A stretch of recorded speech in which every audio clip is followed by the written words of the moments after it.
Welcome to the New Chemist podcast. We're glad you're listening. Feel free to download this podcast on Spotify and Google Podcasts.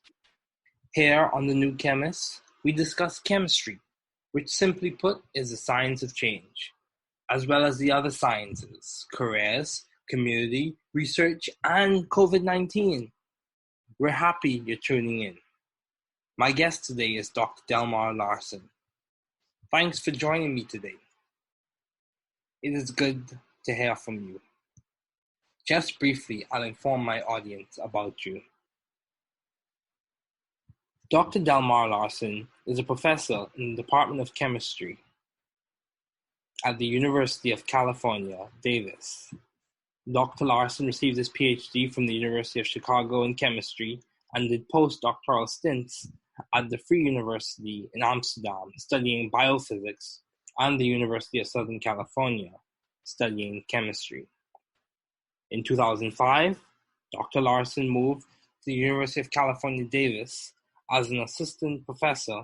He was promoted to associate professor in 2012 and was promoted to full professor in 2019.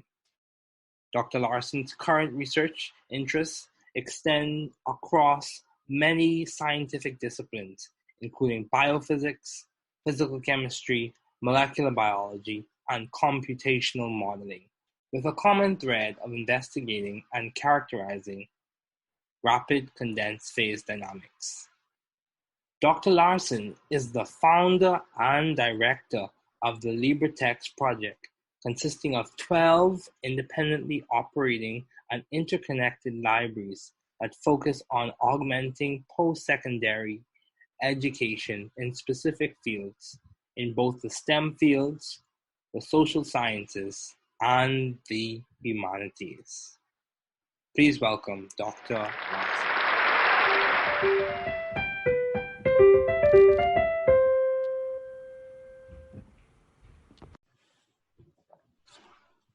Okay, Dr. Larsen, thanks again for joining me. What have been your long-standing interests in the field of science? Well, I've always enjoyed pursuing truth, or at least what I thought was truth. It wasn't until later on in my education that I understand that science is not entirely that, if you understand science properly. But it's that desire of trying to identify truth that has guided me in terms of what I do, and what I've been doing for the last multiple decades. Wow, that's good. That's good. So can you give me one specific example of where this occurred, where you were seeking for truth or going after truth, or the desire was evident in some of your experiences, whether it be in research or in the work you've done with LibreText, in which from my understanding, I would say that has created opportunities for a lot of people to gain access to more information and to further their skills and develop their acumen in terms of the chemical sciences and other areas as well. So, well, I mean, definitely. So, as a research level professor, I have obligations in terms of maintaining a research laboratory. In my field of science is ultrafast laser spectroscopy of primarily photoreceptor-based systems, okay, and other photoactive systems. And then in the last 13, 14 years, we've been pursuing the LibreText project. In its earlier incarnation, it was called the ChemWiki, which is meant more of a dissemination of content in order to facilitate the education of students, both in America and abroad, because that's a guiding principle of that. I would say the desire for pursuing truth is more in the former category rather than the LibreText project, which is a very different perspective on doing things. And, I should be clear about that. Basically every manuscript that, of the 100 or so manuscripts that I've published, pursues some level of what we consider to be truth. That being said, I should be specific, and this is a common issue that lay people have in terms of science, that while science pursues truth, and use truth in quotations, is actually is more pursuing models in order to interpret reality under the hopes that we identify truth. But you can argue from a philosophical argument, we will never get there. And that's particularly important, especially in current discourse of science, especially in America, about recognizing the limitations of science. And if you believe that science resolves truth, then when science naturally evolves, truth shouldn't naturally evolve, or at least truth of the underlying material. And so there's a disconnect that's involved in that. But nonetheless, truth and knowledge has always been something that's guided me far more than other issues like grades, for example, much to the displeasure of some of my high school instructors. Okay. So Okay. I can certainly discuss any manuscript that you may want in more detail, if I could remember the manuscripts that you may be interested in. But it's a general aspect, and it underlies all research active faculty. They're constantly pursuing these scientific endeavors. Okay. Okay. That's good. That's good. So another question I have: how do you maintain view of the bigger picture in your career and in your life in general? How do you maintain view of your end goals, even in research, even when you encounter whether it be a challenge or something of that sort or an obstacle? How do you maintain view of the bigger picture? Well, I would say the answer is poorly. These days, everything is in sheer chaos, and I'm not entirely sure where things are going to lie in the upcoming months or even years. And it's obviously important in order to have a good balance between work and home life and such. Unfortunately, many of my colleagues, and myself included, don't have a great balance of that. So our work is constantly extended into our private life. And I would say I definitely am in that category. And there are certainly a lot of, so I'm not in a great position in order to provide recommendations for people who are trying to see the balance between those two. In terms of the bigger picture of career, the key point is to recognize that multiple career paths are available and that you can switch from one to the other as needed. For example, when I started as a professor 15 years ago, it was research as the primary obligation and priority in my work life. In the last 10 years of that, it's been slowly transitioning into the LibreText project, as you mentioned before, because that I could see has a very meaningful impact. And while research is very fulfilling in many ways and many aspects, it can have a paradigm shift of all of culture and all of reality, or at least the way we view reality. But the vast majority of research is incremental or doesn't fall in line in that category. So it's hard to see the impact of what you're doing. It's nice to see, what your H index is and how many citations and things like that. But when it's all said and done, it's the LibreText project that really helps to put me into a context of seeing the impact of what I'm trying to do. And then that really drives me in order to pursue it. Okay, that's good. That's very good. So as we continue, another question that comes to mind is, how have you been adaptive and creative in the field of science? Well, I mean, it's really easy in order to go to this quote that Einstein gave many years ago, in terms of basically arguing that imagination is one of the most important aspects associated with doing good science, and that's very true. It's the scientists that are very rigid in the way that they view things oftentimes have a very short half-life and are unable to deal with the fact that things change and you be able to deal with it. So one of the nice things about being in a large university provides us faculty that has the opportunity to be exposed to a wide range of different activities, research in a variety of different fields, and various ways of implementing things. And that right there is probably one of the most important aspects associated with maintaining my ability in order to be adaptive and creative in what's going on there. If I were in a much smaller institution with far fewer faculty coming in, visitors, speakers, and such like that, I think it would be a harder opportunity or a harder chance for me to be able to maintain that. Okay, yeah, that's very true. It's very true. So, another question I have for you: how have you sought or found the right environment for you to thrive scientifically and intellectually? How did you find it? Because I think any observer could say that you are thriving scientifically and intellectually. So how would you describe the process or the journey for you finding this place or right environment? Well, as a chemist, you typically make a decision sometime in graduate school and perhaps earlier about whether you want to pursue academia or if you want to go into industry. And they have their different cultures and benefits and detractions associated with that. So that's the first point that needs to be done in order to decide where to go. Naturally, in both of those directions requires finding a place to sit.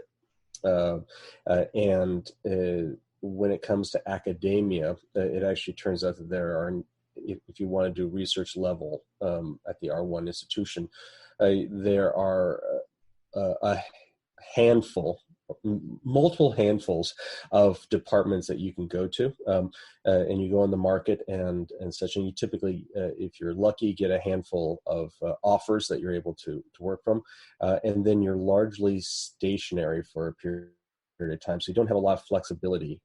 Knock on wood. Many people do move around, but most faculty don't move around from one campus to another campus, and then that's largely where you're stuck. And I use the term stuck quite loosely here. It's not meant to be a negative necessarily, but the mobility is far less than what you can expect in industry, where you can go from one spot to another spot. Part of the reason for that is in academia, you have the opportunity of getting tenure, which provides a strong stability and protection for your job, which is exceedingly important right now in this COVID era. So that is tied into the position. So once you have that, you're less likely in order to move, although when you do move, you oftentimes can negotiate to have tenure come with you. So that's not meant to say that you're up in the, it's random in terms of where you find the right environment. Once you come to the campus that you're at, then it's up to you to find your colleagues that you're able to communicate with and the community within the campus in order for you to be able to fit into and pursue that. And again, by being in a larger institution, I've been fortunate in order to be able to find many groups and many faculty that I've had great scientific relationships with and collaborations in order to move forward. So it's important to always look for these people in order to move forward. Okay, yes, that's true. That's very true. As well as, how have you maintained vision and teamwork in your environment? Well, I mean, one of the important things to keep in mind with that question is that when you're running a research program, you're running a research group, which means that you have graduate students, oftentimes undergraduate students, maybe postdoctoral research assistants and such like that. So you're intrinsically running a collaborative group. And the more important aspect is how to run that group effectively. Unfortunately, many of us learn that by trial and error, less than being trained in terms of how to be an effective manager in order to run these students and move it forward. So that collaborative aspect is baked into how research is typically done in academia. It's also baked into how research is done in industry, although I know less about that, in part because there's a lot of return on investment evaluations and oversight and feedback in order to make sure that revenue and costs are all used effectively off of that. But I can't really comment confidently on that culture. Okay. Yeah, that's true. Also, my question for you is, why did you choose chemistry as a field to major in? Why did you choose chemistry? You know,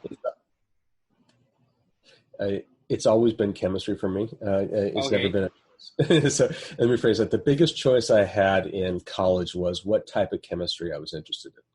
Okay. And physical chemistry came out quite naturally because of my interest in math and physics and such like that. But I always had a desire for biological chemistry. In fact, for the first quarter at the University of Washington, I was a biochemistry major, and then I switched over to physical chemistry, but I overlap with biology, physics, and chemistry in my research. Okay. So it sounds like you have done work in biophysical chemistry. Yes. Okay. My question to you also is, what specific area of physical chemistry really was your main interest? Was it thermodynamics, or quantum mechanics, or was it a mixture of both? No, I love thermodynamics, but uh, I'm a kineticist or dynamicist at heart. Okay. Quantum mechanics is beautiful. Statistical mechanics is beautiful. It's all beautiful when you get into the details behind it.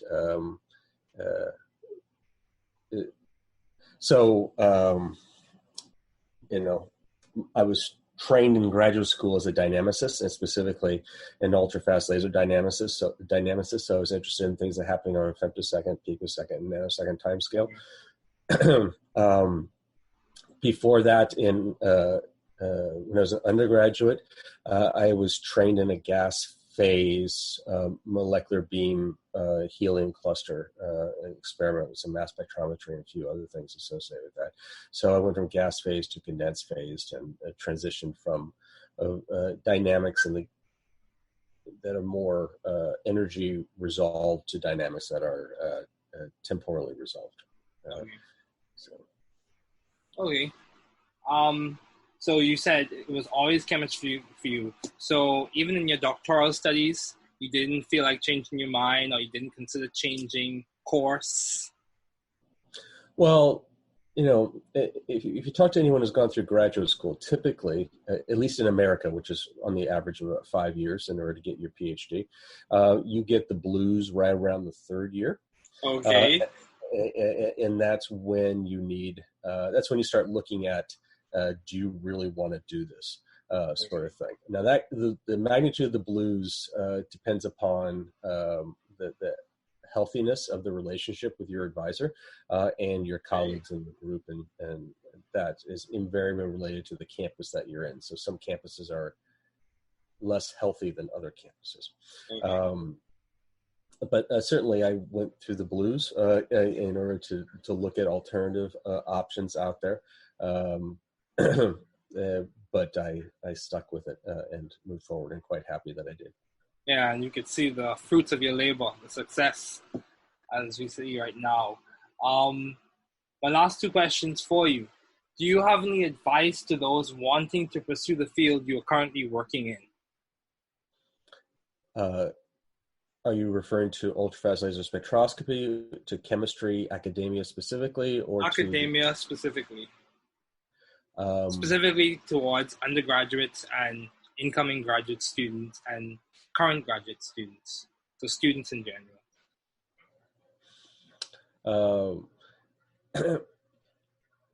I've seen a lot of students come in that may doubt themselves, doubt their ability in order to move forward. And I've seen some graduate students that overly inflate their expectations of how successful they're going to be based off of their intelligence. how well they do in classes. And I think the single most important trait in order to be successful in graduate school is not the education. I'm going to phrase it. It's not the intelligence, although that is always good. It's always the dedication, how much effort you're willing to dedicate to your program and making it successful. As long as your education, your intelligence meets a certain level, then it's just basically how much skin are you willing to put into the game in order to move it forward. And that I would say is the single most important component associated with the success of a graduate student, and something I encourage graduate students to develop early, which is a good work ethic, because that makes your advisor happy. To see your progress. When your advisor happy, the letters of recommendation get stronger, and everything is a positive feedback in order to move forward. And then you can flip it around by saying a poor work ethic typically doesn't get you very far at all, for the same reason. So I've seen very intelligent people in institutions I've been in before, the University of Chicago and Berkeley, and other places that have collapsed and failed because they just didn't have the work ethic in order to be able to put the time in necessary to be successful in graduate school. So it's the number one thing that I would feel is important for students to cultivate. Yeah, I agree. Work ethic is very important. So my last question for you: what has been some of the most beneficial advice you have received to date? It's really quite broad. So if I were to target that towards students looking at graduate school programs, the most productive advice that I could give and that I have gotten was that when you're looking at graduate programs and you have been accepted at several graduate programs, to go to the program that has the most number of faculty that you would like to work with. So if you have a campus that has a specific person that you definitively want to work with and no one else that you really want to work with, the odds of you getting into a specific program is not always 100%.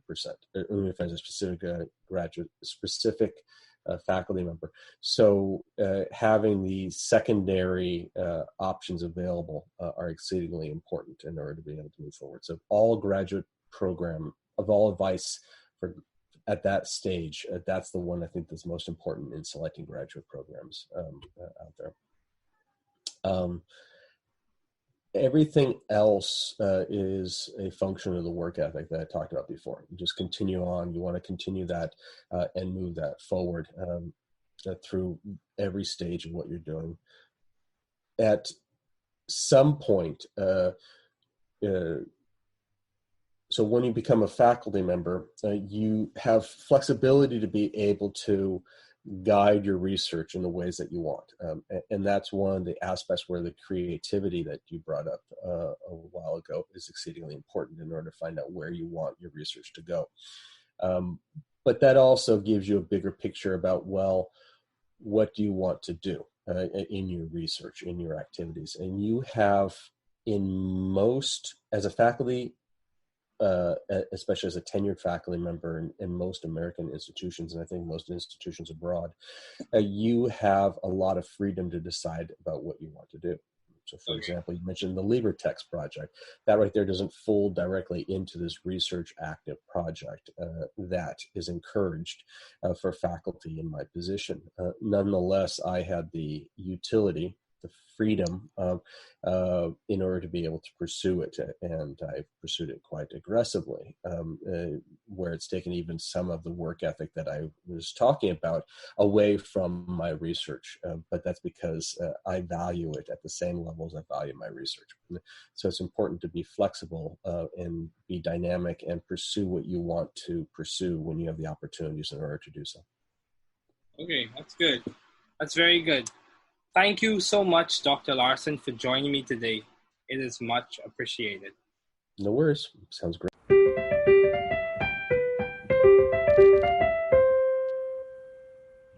Thanks for listening. We're glad you were able to tune into this podcast. Once again, this is The New Chemist, where we discuss chemistry, which simply put is the science of change, as well as the other sciences, careers, community, research, and COVID-19. Thanks again for listening. Note: the views on this podcast represent those of my guests and I.